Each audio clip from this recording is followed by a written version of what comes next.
Baru dah habis belajarnya. Nak balik. Tak ada duit. Tiket lebih kurang 2,000 lebih. Dan di tangan dia saya dimaklumkan dah ada 1,000. Kalau kita dapat kutip pagi tadi 1,000, lepaslah dia. Tetapi kalau ada yang nak beri zakat pada dia, pun boleh di atas asnaf Ibni Sabil. Bukankah kita ada 8 asnaf kan? Al-Fuqara wal-Masakin, wal amilin wal mu'allafati qulubihim, mu'allaf, fakir miskin dan sebagainya. Tak termasuk anak yatim fi sabilillah. Dia ni Ibni Sabil, iaitu orang yang bermusafir kerana sesuatu tujuan baik, sama ada menuntut ilmu dan sebagainya. Kemudian keputusan bekalan, habis bekalan. Dalam konteks kita sekarang habis duit, dia nak balik dah kan. Sebab nawaitu dia datang ke sini itu memang memusafir untuk menuntut ilmu. Jadi payah kita nak cari tuan-tuan, asnaf Ibni Sabil. Fi sabilillah banyak. Tiap malam kita tu fi sabilillah tu. Tapi Ibni Sabil payah. Yang kedua yang susah kita nak cari juga ialah mu'allafatu qulubihim. Orang mu'allaf. Saya cuba nak cari, payah nak jumpa. Bila saya fikirkan zakat aku ni selalu dah fakir miskin. Fi sabilillah. Sekali-sekali bagilah pula mu'allaf. Tak dapat. Tak dapat. Jadi mu'allaf ni tuan-tuan, tak kira dia kaya, asalkan dia mu'allaf. Walaupun dia misalnya tokoh korporat. Katalah misalnya anda Kristen masuk Islam kan. Tu memang tokoh korporat kan. Tapi oleh atas tiket mu'allaf kita boleh bagi. Sebab nak menjinakkan hati dia kan. Sebab perkataan mu'allafatu qulubihim itu menjinakkan hati dia. Tetapi kalau dah lama, dah sampai bertahun-tahun, tak ada lagi, tiket tu dah habis tu. Kalau nak pakai tiket tu juga kita pun boleh, kita ni mu'allaf juga tuan-tuan. Jadi kata dia orang Cina daripada sana lah. Dia kata kami lebih dulu Islam daripada orang Malaysia. Jadi tuan-tuan, untuk makluman tuan-tuan, insyaAllah. Tuan-tuan, sebelum saya masuk lagi tajuk tu, tuan-tuan kenal Ustaz Sahabuddin. Salah seorang daripada penceramah yang kita jemput tiap-tiap bulan di surau kita ni. Ustaz Sahabuddin ataupun Ustaz Dr. Sahabuddin Muhaimin. Jadi dia mengajar di tempat kita dan mengajar di beberapa tempat lain lagi. Baru-baru ni saya ikut rombongan dia di Aceh. Gigihnya dia tuan-tuan. Bawa rombongan pun tak berhenti tazkirah. Ada peluang tazkirah, ada peluang tazkirah dan sebagainya. Jadi kemudiannya dia menubuhkan satu grup. Baru-baru ni saya dengan lebih kurang 60 orang, rombongan dia 60 orang, menubuhkan satu kumpulan. Ini bukan kumpulan nak minta derma, tidak tuan-tuan, kumpulan WhatsApp. Jadi bila masuk kumpulan tu, tiap-tiap hari tuan-tuan, saya menerima pesanan, menerima tazkirah. Dalam bentuk tazkirah, dalam bentuk dalam ini pun tiap-tiap hari diantarnya. Itu lagi gigihnya Ustaz Dr. Sahabuddin. Jadi tuan-tuan, saya nak kongsi dengan tuan-tuan yang dihantar pagi ini berkaitan dengan zakat fitrah. Sebab dia ada label dengan kita sekarang ni. Mudah-mudahan sebab amil zakat dah ada di luar tu. Jadi saya nak kongsi dengan tuan-tuan berkaitan dengan perkara ni sebab disuruh sebarkan. Di kalangan 60 orang tu mana dapat kan? Tapi dia orang lain ni. Benda ini merupakan ulang kaji kita tuan-tuan. Tapi mudah-mudahan kita tahu insya-Allah berkaitan dengan zakat fitrah ni. Cuma kelemahan saya punya handset ni, bila saja dimasukkan hadis atau Al-Quran, ditulis dengan tulis tangan, macam tak burung jadi dia. Tak dapat nak dibaca. Jadi saya baca maksud dia insya-Allah. Okay. Tuan-tuan dan puan-puan, saya nak kongsi sedikit. Mudah-mudahan kita tahu tentang zakat fitrah yang sedang kita bayar sekarang ni. Okay. Tuan-tuan dan puan-puan, adapun waktu mengeluarkan zakat fitrah ini dalam mazhab Syafi'i ada 5 waktu. Dia tak kira mazhab lain ni, mazhab Syafi'i je. Sebab dia tahu kita ni bermazhab Syafi'i. Dia kata ada 5 waktu nak bayar dia. Yang pertama waktu harus, waktu dibolehkan. Waktu harus ini ialah mengeluarkan zakat fitrah pada awal Ramadan Itu dia, pada awal Ramadan. Mana satu Ramadan kita boleh bayar. Alhamdulillah, banyaklah kita buat. Saya pun dah selesai lah, insyaAllah. Tapi itu maknanya waktu dibolehkan harus mengeluarkan zakat fitrah. Yang kedua, waktu wajib. Waktu wajib. Waktu wajib ini ialah waktu mengeluarkan zakat fitrah selepas terbenam matahari pada hari terakhir Ramadan. Hari Ahad ke hari terakhir atau hari Isnin ke. Tengoklah bila jatuh hari raya kita. Ini maknanya waktu wajib. Ya. Ini mazhab Syafi'i lah. Ini saya ni maklumkan apa yang ditulis oleh Ustaz Sabuddin sini ni. Kalau tak betul misalnya tanya balik dia nanti bila dia datang. Kemudian waktu afdal. Ini paling best sungguh ni. Business class lah agaknya. Kalau ikut dia sebut business class ni. Waktu business class. Waktu mengeluarkan zakat fitrah sebelum imam naik ke atas mimbar untuk solat hari raya. Imam baca khutbah kan? Itu terbaik sungguh. Sebelum dia naik baca khutbah tu.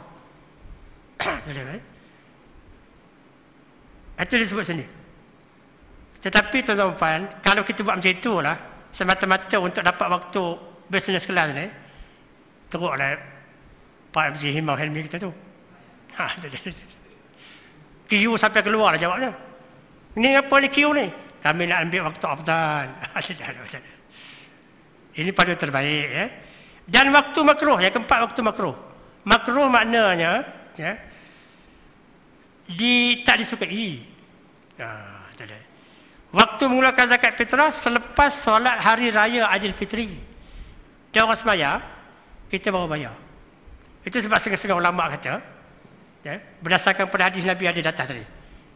Saya terlupa nak baca tadi. Dia kata kalau sekiranya kita bayar sebelum solat hari raya, itulah zakat fitrah. Tetapi kalau sekiranya kita dah bayar selepas solat hari raya, jadi sedekah biasa saja. Macam kita bagi tiap malam. Itu dia. Tapi itu makruh tuan-tuan. Jadi pastikan supaya anak cucu kita kalau yang layak untuk membayar zakat fitrah ni jangan selepas hari raya atau selepas solat hari raya. Kerana status dia akan jadi sedekah biasa. Habis kena kata aku Ustaz. Nak kata bilanya? Nak kata bilanya? Tahun depan? No, tak ada lagi ya. Tangguhlah dia waktu makruh tu. Dan waktu haram, waktu haram ya. Waktu haram yang kelima ni, dia ada 5 kan mengikut pembagian mazhab Syafi'i. Sebagaimana yang dinyatakan oleh Ustaz lah. Waktu mengeluarkan zakat fitrah dengan melambatkan atau melengahkan sampai lepas hari raya. Alah relax lah dulu. Relax lah bro. Sampai lepas hari raya. Tanpa ada keuzuran yang membolehkan syarak. Bukan ada apa-apa uzur, tak ada apa pun. Saja lewat-lewat tiba-tiba lepas raya. Haram dah lewat. Mana sengaja dia lewatkan benda yang wajib ni. Antara dia dengan Allah lah tanggung lah tu. Itulah sebab sikit tuan-tuan berkaitan dengan zakat fitrah kita insya-Allah. Okey tuan-tuan saya masuk kepada tajuk yang saya nak beritahu tadi iaitu bagaimana dermawannya baginda Rasulullah sallallahu alaihi wasallam. Itu tajuk dia. Ini sebenarnya ulang kaji kita pun dah tahu ni tuan. Kita dah tahu ni ya. Tapi sebagai ulang kaji kita kan. Mudah-mudahan insya-Allah kita dapat sedikit ilmu. Ya. Tuan-tuan dan puan saya bawa tajuk ni bukan apa. Kerana ada beberapa pandangan daripada ulama, termasuk juga para ustaz kita, yang mengatakan Rasulullah ni miskin apa kerana. Bila sebut miskin tak apa kan. Bila tambah pula apa kerana, kalau bahasa orang Perak maknanya teruk sungguh tu. Bukan. Tak tepat tuan-tuan mengatakan Rasulullah ni miskin apa kerana. Sebab dalam sirahnya tuan-tuan dan puan dia di antara orang yang banyak infak fisabilillah untuk membaiki peperangan dan sebagainya. Pak tuan-tuan Jadi saya sokong apa yang dikata oleh Ustaz Zulkifli Ahmad dalam satu kuliah lama dahulu. Dia kata jangan kita salah anggap hingga menghinakan Nabi kita sendiri. Mengatakan seolah-olah bila dia lantik jadi Rasul, miskin apa kerana lah. Lapar tak pun terhenti, 24 jam lapar. Sampai ke ikat batu dia perut. Ini kadang-kadang dia bawa oleh ustaz kita. Tuan-tuan dan puan-puan, ikat batu di perut tu bukan sepanjang masa. Sewaktu dia dipulaukan, keluarganya dipulaukan dan sebagainya, orang sekat makanan, waktu musim panas yang bersangatan, sama juga macam orang lain. Waktu peperangan Ahzab, yang diceritakan mengenai dengan ikat batu perut ni kan, itu ceritanya waktu peperangan Ahzab. Sebab waktu dia mengorek parit bersama-sama dengan sahabat-sahabat yang lain, dengan cadangan daripada Salman Al-Farisi, sebab dia katakan bahawa kami di Parsi sana, kalau sekiranya berlaku peperangan, senang saja kami nak pertahankan diri, iaitu kami korek parit. Parit itu dijadikan kota. Jadi kuda nak melompat pun tak dapat. Bila nak cuba juga nak melompat, jatuh dalam parit tu, waktu itulah mereka dipanah dan sebagainya. Jadi Rasulullah ni, apa saja yang disebut, yang disuruh, dia bukan cakap pinggang.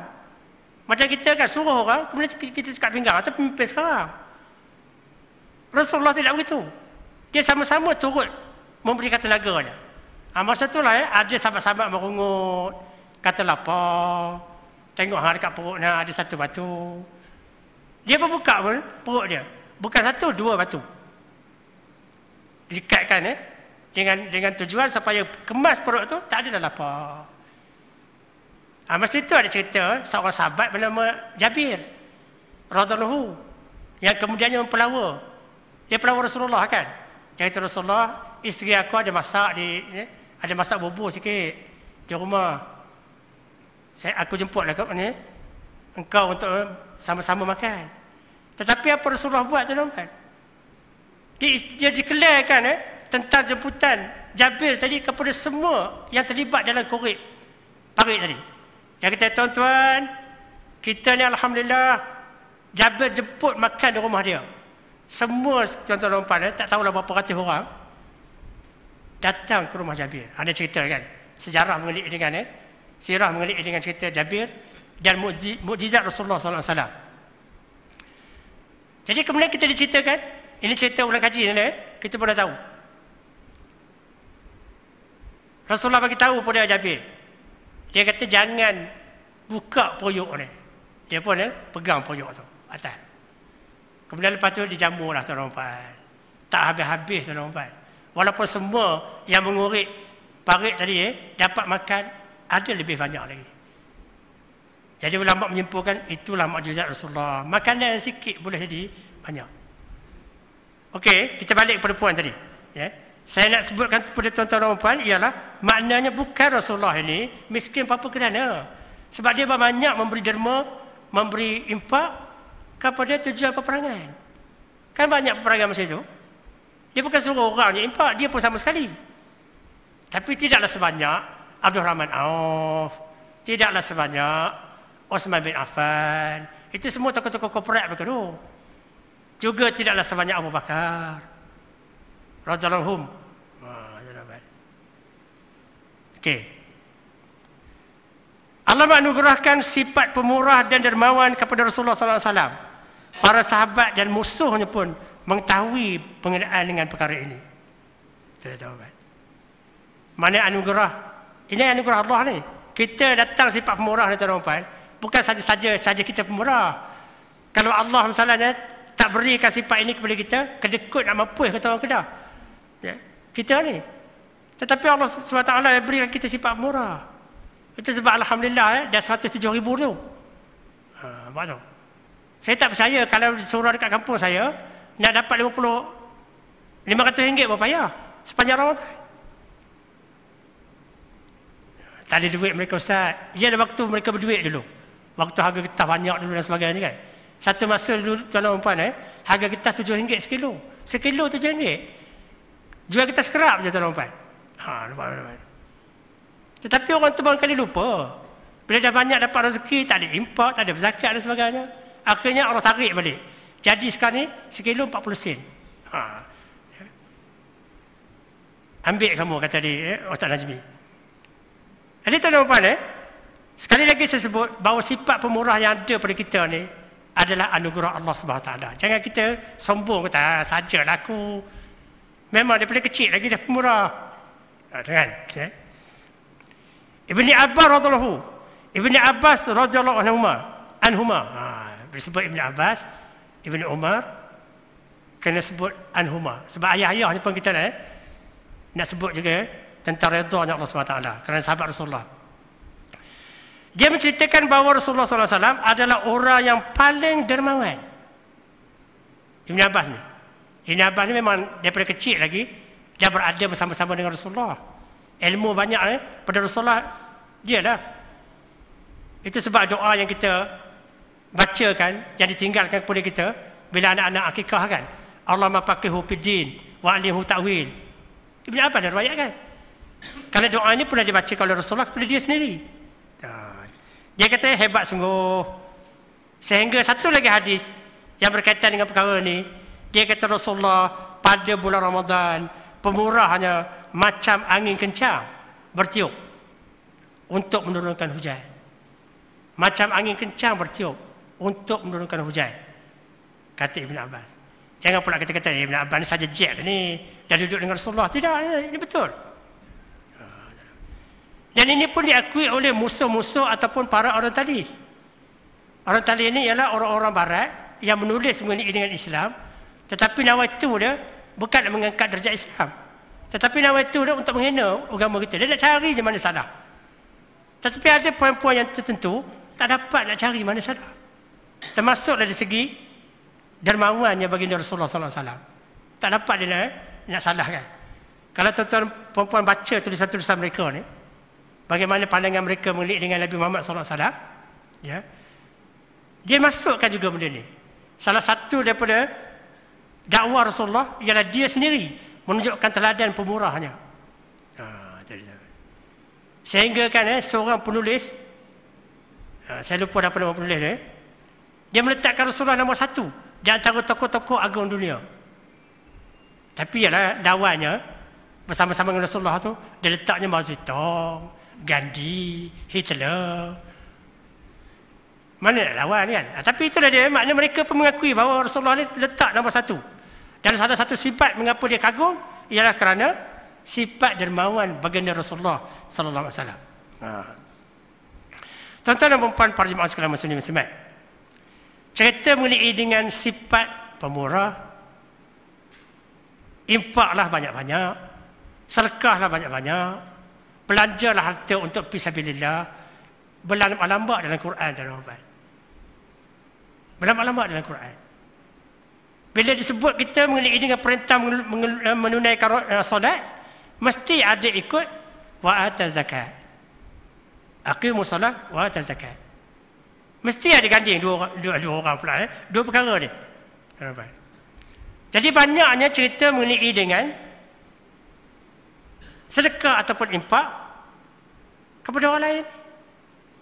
Jadi oleh sebab itulah tuan-tuan, kata ulama, sebab maklumat yang saya dapat ni daripada sebuah buku yang ditulis oleh Dr. Abdullah Aid Al-Qarni, penulis termasuk yang menulis buku La Tahzan, best seller buku dia ni.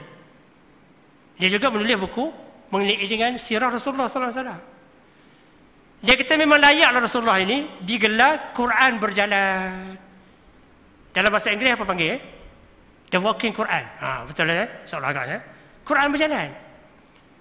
Sebab dia kata kalau kita nak tengok apa yang ada dalam Quran tu, tengoklah apa yang baginda buat. Itulah dia Quran. Ataupun dengan lain perkataan, cakap orang sekarang ni, cakap tak serupa bikin. Mana dia cakap bukan apa dia cakap, itulah dia buatnya. Maka oleh sebab itulah tuan-tuan, apa kata Quran mengenai dengan banyaknya bersedekah ni, dia buat. Selaras dengan gelaran Quran berjalan ini, ya, kata di Dr. Abdullah Aid Qarni, maka itulah yang dibuat oleh Rasulullah SAW. Contoh tuan-tuan, kalau kita rujuk surah Al-Hasyr ayat 9. Ayat 9 daripada surah Al-Hasyr, kalau kita rujuk, ada menceritakan mengenai dengan baiknya orang-orang Ansar bila menolong orang-orang Muhajirin yang datang ke Madinah. Baiknya sifat orang Ansar ni, pemurahnya, baiknya, dermawannya, sampai dirakamkan oleh Allah dalam Quran.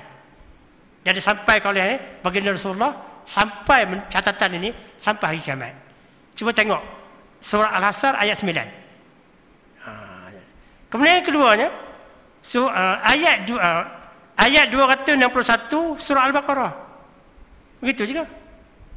Diterangkan mengenai dengan kelebihan orang yang infak harta atau bersedekah harta. Lepas ni saya baca insya-Allah. Yang saya punya ni insya-Allah betul dia pun tulisan. Tak ada macam teks burung. Kemudian setelah itu, Allah juga menyatakan bahawa infak dan sedekah ini hendaklah diberikan semasa hidup. Sebab ada juga orang yang bila dah mati barulah nak sedekah. Orang kampung tak samanya. Banyak pakaian-pakaian cantik dia kan. Banyak duit dia. Bila anak-anak dia kata, anak-anak dan cucu dia yang dapat ilmu ni beritahu, atuk, ayah, infaklah, orang surau tu ndak, orang masjid ndak. Tak apa, aku simpan duit aku.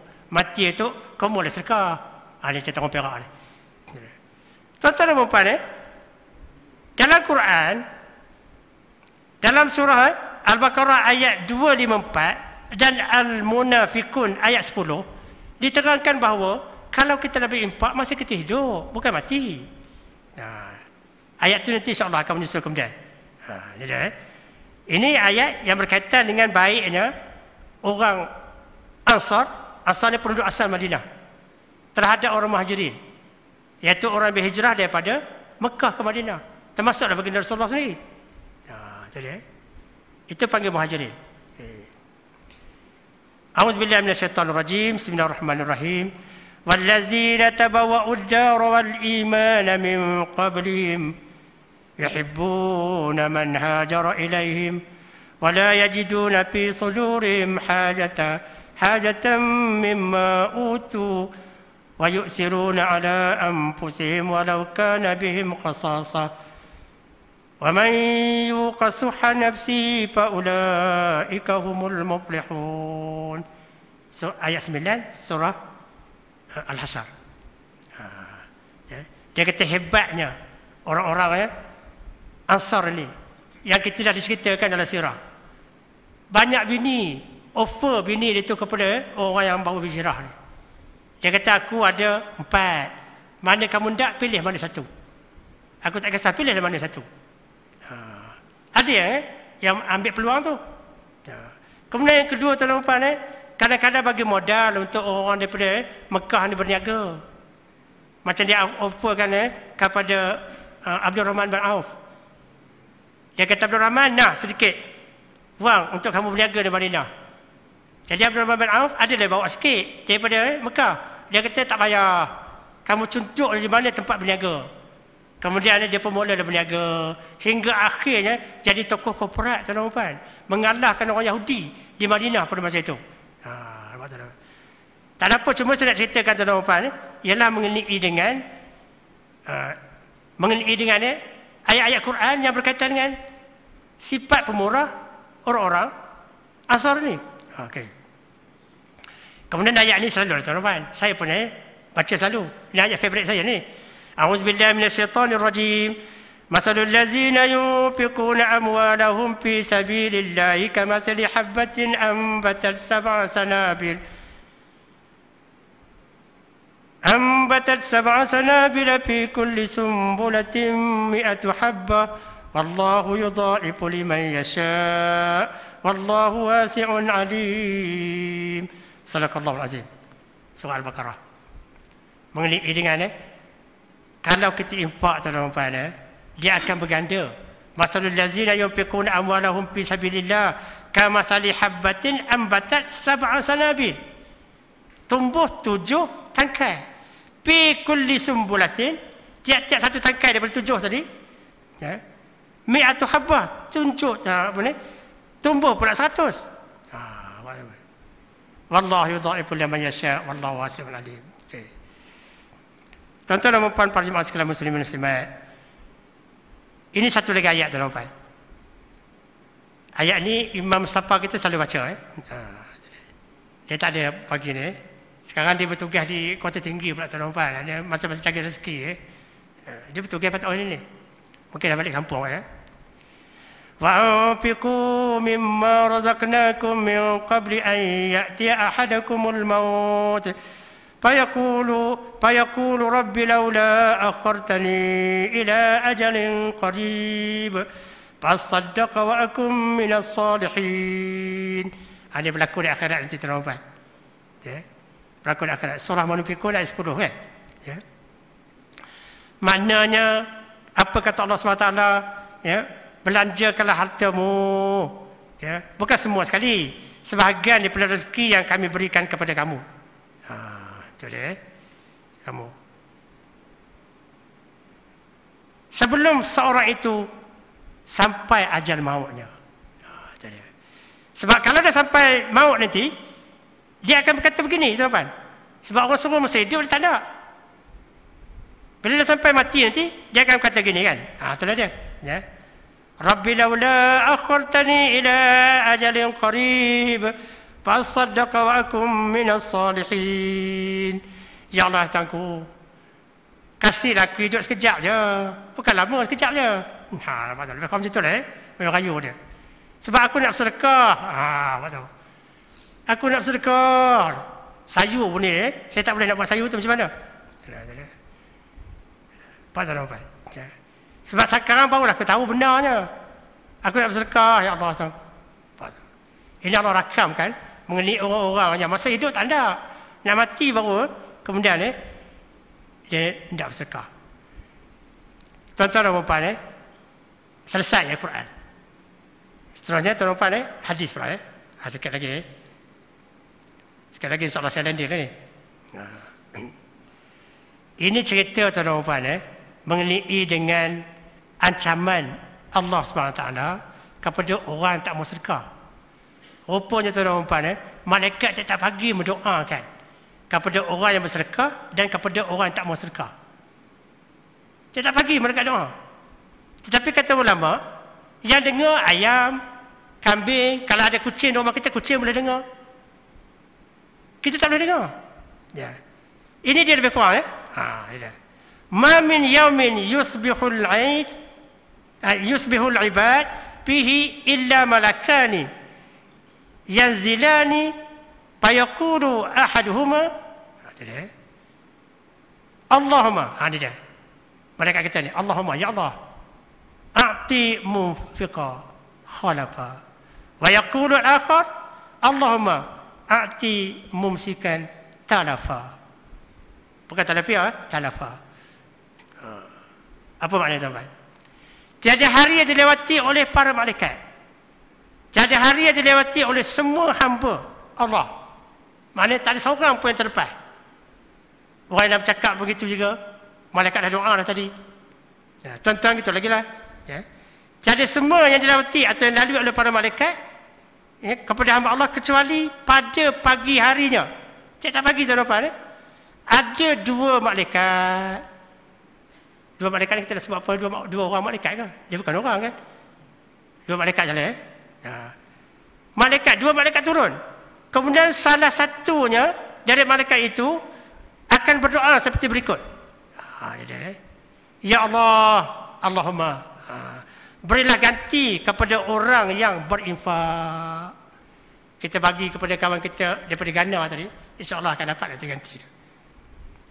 Sebab malaikat ada doa. Berilah ganti kepada orang berinfak. Allahumma a'ti munfiqa khalafa. Khalafa ni mana ganti balik. Ya. Munfiqa ni mana orang yang berinfak. Setiap malam kita bagi pada ustaz-ustaz ni kan. Setiap malam kita bagi pada anak-anak yang dalu tu. Jangan risau tuan-tuan, ada diberi ganti nanti. Sama ada atas dunia ataupun di akhirat. Di akhirat garanti dia tu. Di dunia nantilah kadang-kadang dalam bentuk yang kita sendiri pun tak tahu. Bukan dalam bentuk ya. Okey, RM5 kepada kawan kita daripada Nigeria tadi. Tak apa, lebih kurang 2-3 bulan nanti dapat RM5 pula. Ada orang bagi. Tidak, kadang-kadang bukan dalam bentuk itu tuan-tuan, dalam bentuk lain.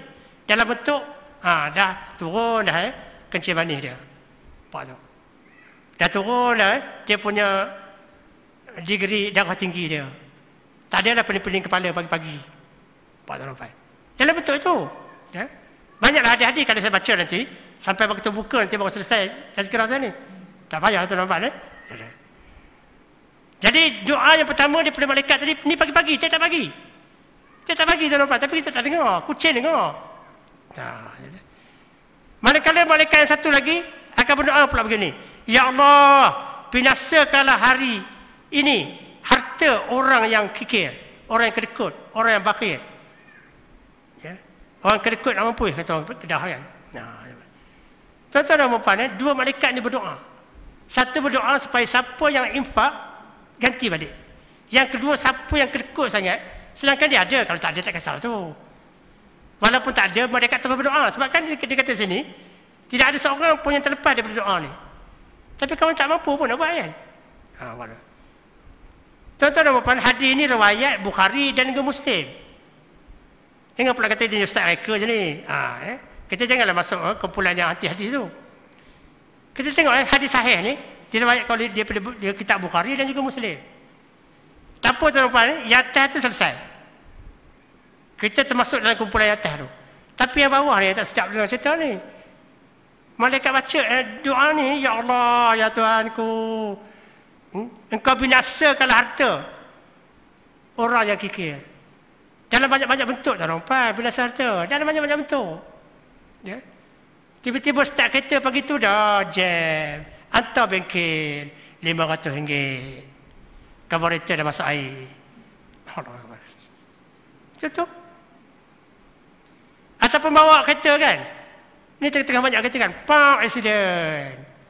Selesai RM5,000. Belah belakang dah selesai. Mungkin inilah dia.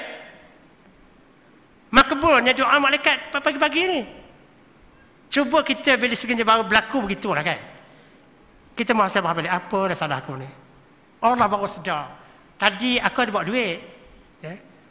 Ada orang minta. Aku tak ambil kisah.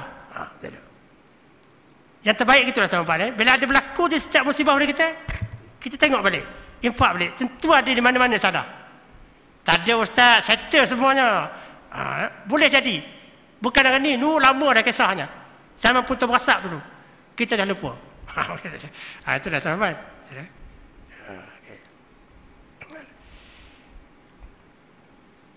Tuan-tuan 5 minit lagi lah. 5 minit lagi insyaAllah. Panjang rupanya, sangat pendek. Kalau boleh saya sambung besok insyaAllah. Habis bila cerita dermawan Rasulullah ni belum lagi. Kita letih tuan-tuan. Kita letih. Hari ni ada berbual lembut je tak ada. Kalau di tempat saya tu dah mula orang nak mereka melemang lah. Saya buat dah. Saya ingat arwah atuk saya dulu. 2 hari lagi nak puasa, ada mula masuk hutan. Cari bulu lemang. Teruk tuan-tuan, sebab lemang kan. Sebab bulu lemang yang dicari tu bukan jenis yang bulu licin tu, bulu penuh dengan itu miang, penuh dengan miang. Terpaksalah pula kemudiannya diluruk dengan satu jenis daun. Patutlah mahal memang. Sebab kerja dia teruk tuan-tuan. Jadi tuan-tuan, InsyaAllah dalam masa 5 minit lagi saya selesai. Nak cerita mengenai dengan murahnya Rasulullah tuan-tuan, banding dengan orang lain. Orang lain tuan-tuan, kalau yang benda tu ada di rumah dia, barulah dia bagi. Kalau sekiranya tak ada, dia kata tak ada, di rumah aku tak ada apa pun, habuk pun tarak. Jadi minta maaf lah, aku tak dapat nak sedekahkan. Tetapi spesialnya Rasulullah SAW, bila orang minta pada dia, tak pernah tak dapat. Walaupun benda itu tak ada rumah dia. Macam mana cara Ustaz? Cara dia ialah, kamu pergi ke kedai tu. Pergi ke tempat orang jual tu. Ambillah barang apa yang kamu nak. Bagi tahu Muhammad punya. Bagi tahu hutang ni atas nama Muhammad. Itulah kehebatan tuan-tuan. Yang tak dapat dilawan oleh semua sahabat dan juga tokoh-tokoh keprat di zaman itu. Maknanya sanggup suruh orang pergi ke tempat barang tu, kemudian ambil barang tu, kau suka hati berapa banyak pun, lepas tu bagi tahu, klaim nanti jumpa Muhammad. Allahu Akbar. Payah tuan-tuan. Kita kalau tak ada memang tak ada. Orang teman tak ada apa pun. Itu sebab tak teman bagi. Boleh tak kita misalnya ikut sunnah Rasulullah, kita kata tak apa, pergi kedai Linda atau kedai Ali tu, ambil apa yang kamu nak. Minuman ke apa ke, kata Haji Yasin punya. Allah Akbar. Tak lampu tuan-tuan. Itu salah satu kehebatan Rasulullah. Mana lagi hebat lagi tuan-tuan? Coming soon, insyaAllah. Wallahu a'lam. Subhanakallahumma bihamdika asyhadu an la ilaha illa anta astaghfiruka wa atubu ilaik. Bismillahirrahmanirrahim. Al-'asr. Innal insana lafi khusr illa allazina amanu wa 'amilus solihat wa tawasaw bil haqqi wa tawasaw bis sabr. Wabillahi taufiq. Assalamualaikum warahmatullahi wabarakatuh.